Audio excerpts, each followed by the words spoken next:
My hunch is that you've been consistently chasing the same health and fitness goal for years on years. And it feels like you can't lose those last stubborn few pounds because no matter what you try, no matter what you do, the weight just kind of comes back or stays there. But what could it look like for you to be on a health and fitness journey without a goal that we can't actually control, like weight loss, and instead found one that felt meaningful and good to you? As women, I feel like we're convinced that we need to be smaller and that that is the only goal that we can have when it comes to our health and fitness journey.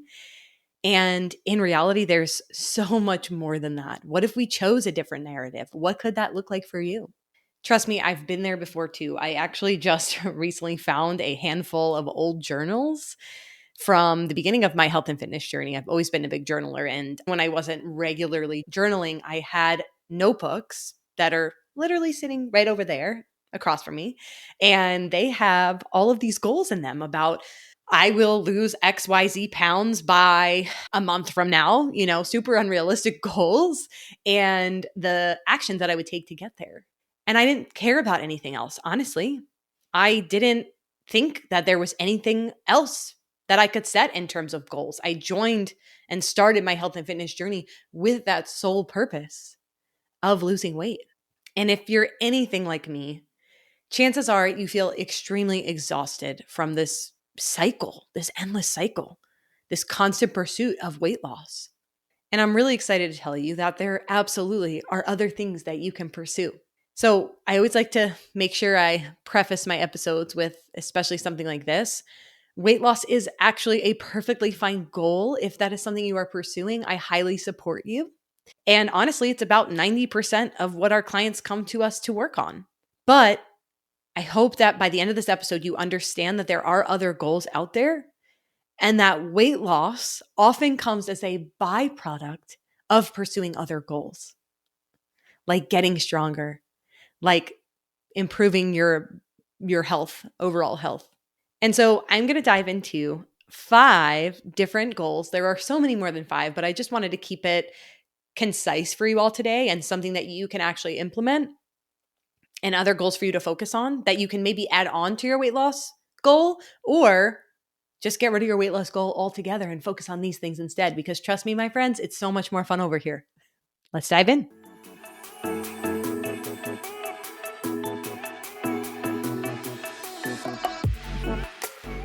So number one of our goals that you can be working on is feeling better and having more energy. So a lot of the time, you've probably heard me mention this in episodes before, but I've talked about biofeedback, and this is your stress, sleep, energy, digestion, recovery, and hunger. And so when we can focus on improving our overall health and feeling better, which I would argue is what everyone wants to feel better. So I don't care what your goal is. Chances are, I know that you also have this goal of wanting to feel better in your body, to wake up with energy, to have regulated hunger cues where you're not starving all the time or you're not full all the time, to actually have normal bowel movements, to not have gas and cramps and bloating all the time in your gut, to go to sleep and stay asleep and have a good night's sleep and wake up feeling rested. I know that you want all that. I do. And if you don't know it yet, trust me, you're going to want all that because once you go to that side, there's no going back. Once you start to feel better, why would you feel anything less? And chances are you're just used to feeling this way. Maybe you're used to not feeling great. And that's your normal. But it's not normal. You can feel so much better if you make that a focus in your health and fitness, if that's something that you choose to pursue. It doesn't have to be, but I can tell you from experience and from working with tons of clients that that is actually where they find the most freedom in their health and fitness journey. That's where they find motivation to continue. Because if you feel good, why would you not do the things that make you feel good? All right, number 2. Another goal that you can focus on, improving your relationship with food, exercise, and your body. And so this is often a byproduct of feeling better. If you're able to feel better, then maybe we do tune into our body and that relationship that we have. But a lot of this work is going to be from the mindset lens, right? And this is exactly what we do with our coaching clients and why we have this podcast, mindset, metabolism, and movement, right? Mindset is so important. And when we can make strides and changes to better improve our mindset, that is going to make this journey a sustainable and healthy one for you. And so when we think about this goal, right, the goal, if we're thinking about it from a food lens, right, improving your relationship with food, this might look like incorporating more of those fun foods, more of those foods that you've deemed off limits.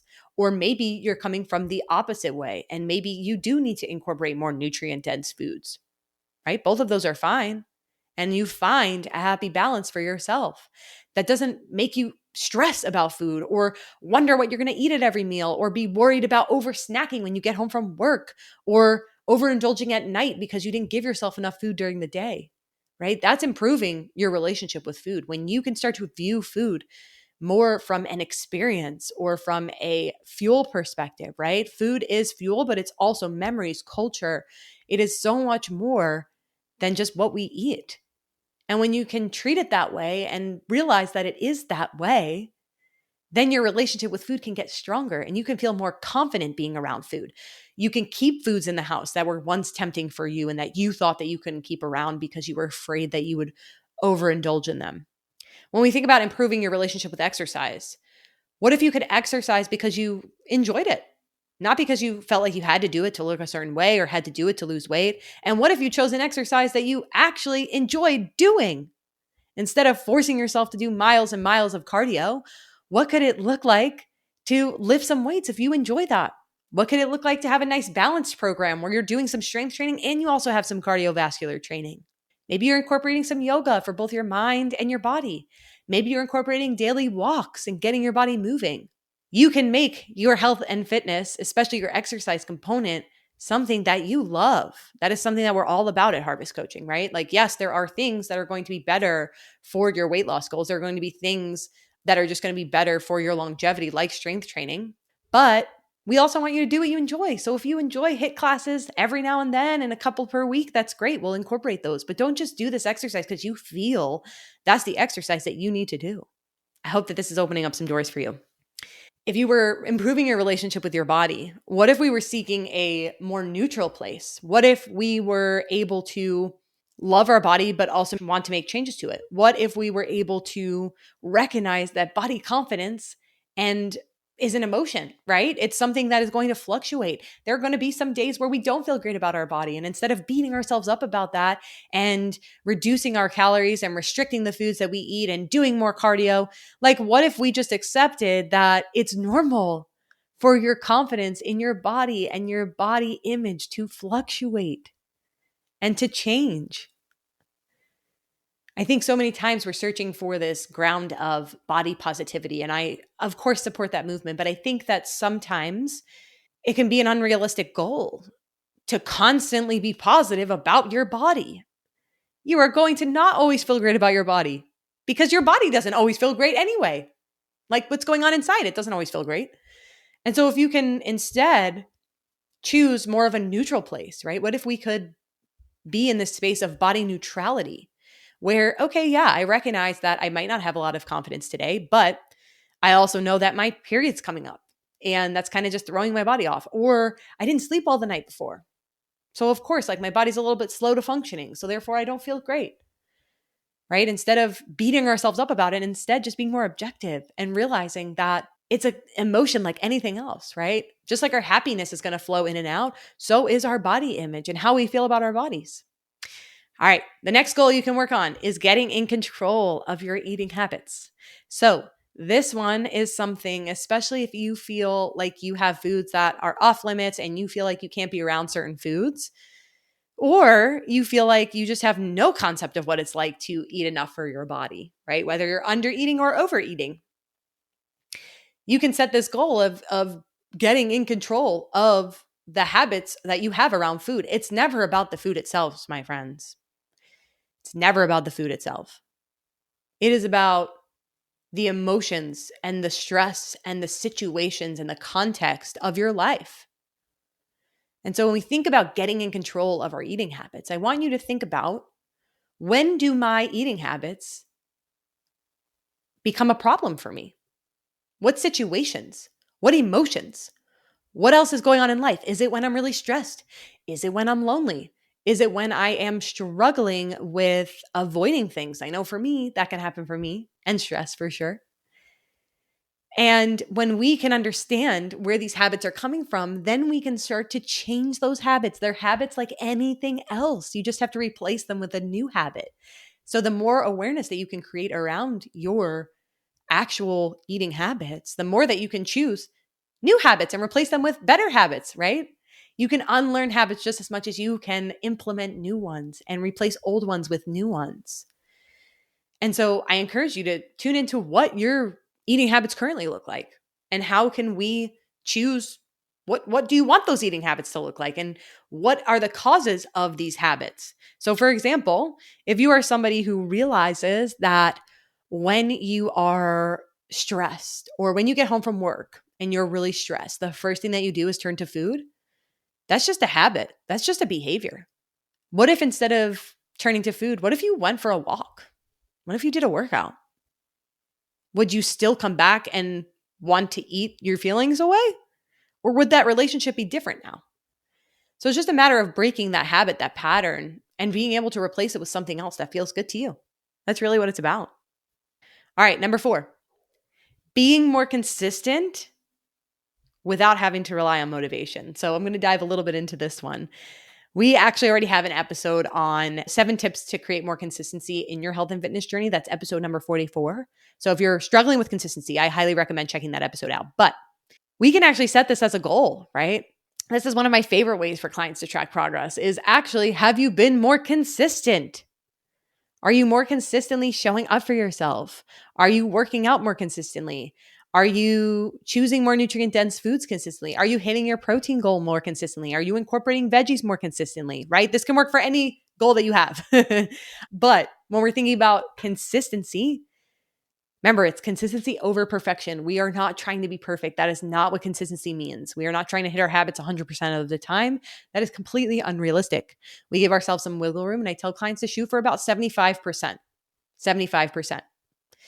And so when you can be more consistent, you'll often see that the other goals will come along as well, right? Especially weight loss. If you are consistently doing the things and showing up for yourself and your habits and your goals and all the new little action steps that you put into place, if you keep showing up, trust me, that is going to feel so good. That is going to feel better than the outcome goal that might not happen of weight loss. Okay. Last one. Increasing strength and confidence. This is one of my favorite goals, and it happens with inevitably every single one of our clients. When you can pursue a health and fitness journey for the fact of getting stronger, you're going to get stronger. You're going to get stronger because every day that you show up for a workout and you choose yourself and you put yourself first, that's building more self-confidence. That's building more self-efficacy. This belief that you are capable of being stronger, of being more confident. When you can lift heavier weights in the gym, when you can show yourself that you didn't think you could do that next rep and you did it, my friends, this is resilience. This is so beautiful. You will build not only muscle in terms of strength, but you will also build a stronger mindset, a mindset that you are capable, and not just in the gym, in every other area of your life. That's the power that this work has. And that's why I'm so passionate about it. So again, if you are pursuing fat loss, any sort of weight loss goal, I completely support you. And that's a perfectly fine goal to have. There are seasons when I pursue that goal as well. But at the end of the day, I want you to also have other goals when you're not pursuing weight loss, or maybe in conjunction with pursuing weight loss. Maybe weight loss is the overall arching goal for you, but you also want to have some other goals that can keep you motivated along the way, because we cannot influence outcome related goals. They are completely out of our control. How much weight you lose, we have no control over. We don't. But you have control over getting stronger and choosing yourself every day. You have control over feeling better and taking the action steps that are required of you to feel better. And you can improve your relationship with food, exercise, and your body. It might take time, but those things will move along for you. And so today, I invite you into this space. I invite you to evaluate your current health and fitness goals, or maybe the goals that you have set for 2023. And I want you to check in and make sure that they feel good to you and make sure that they are more process oriented than outcome related.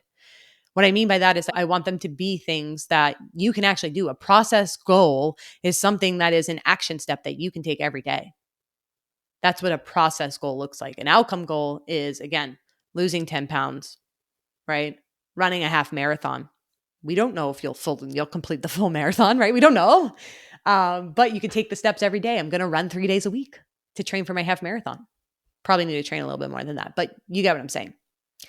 I can't wait to hear how this episode lands for you. And I'm really looking forward to hearing what you guys do with these goals and what goals you choose to pursue next. If you found this episode helpful, I want to invite you into an exciting opportunity that we have at Harvest Coaching.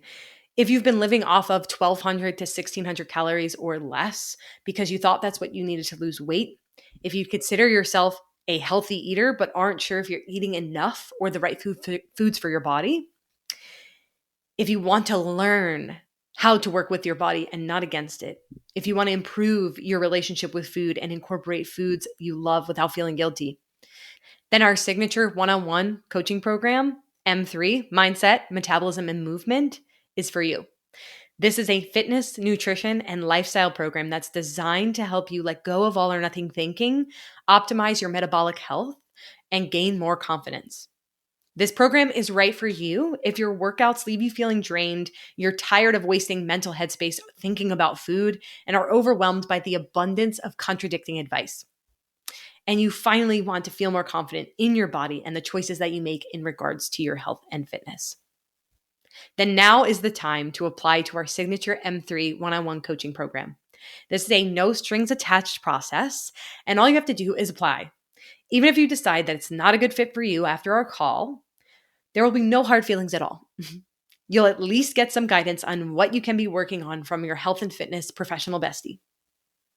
The link to apply is in the show notes.